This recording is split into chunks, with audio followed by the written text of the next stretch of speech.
Yes, ni Doni nk'ibisanzwe nta kindi kinzanye hano no kuvuga ku irushanwa rya The Many Music Beat Challenge.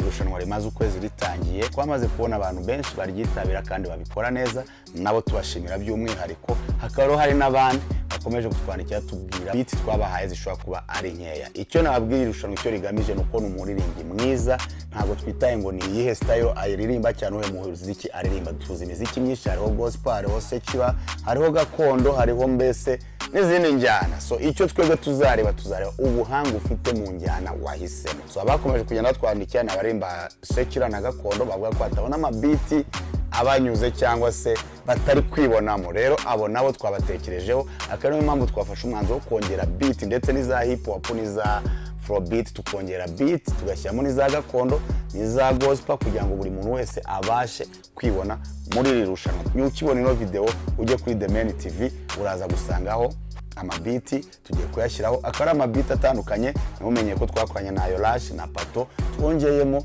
na producer Aizopro, nawe ari kuduha kumenye imwe kugira ngo nawe dufatanye muri iki gikorwa cyo gushaka umuhanzi cyangwa se abahanzi beza mu gihugu cyacu. Izo beat tugiye kongeramo nazo zirafata igihe cy'ukwezi, ukwezi n'igice, uko mu kwezi kwa kane kurangira tuzafunga icyo cyiciro cya mbere cya Beat Challenge, tujye mu kindi cyiciro cya kabiri. Ari naho tuzatoranya mu bamaze kurushanwa umubare runaka w'abantu bagomba kujya mu cyiciro cya kabiri. Ndetse nabonaho no kwibutsa abantu ushaka recordinga music, ushaka gukora music, studio irahari, hari producer uko bakubwiye, dukwana na Aizopro, dukwana na Yolash, dukwana na Pato, wahagera kuri The Many tukagira ibyo tugufasha cyangwa se ibyo watubaza. Murakoze cyane, nicyo cyari cyanzanye kugira ngo mbibibutse irushanwa muri komeze kandi mukomeze muri yitabire ku bwishimo uko mukomeje kwitwereka.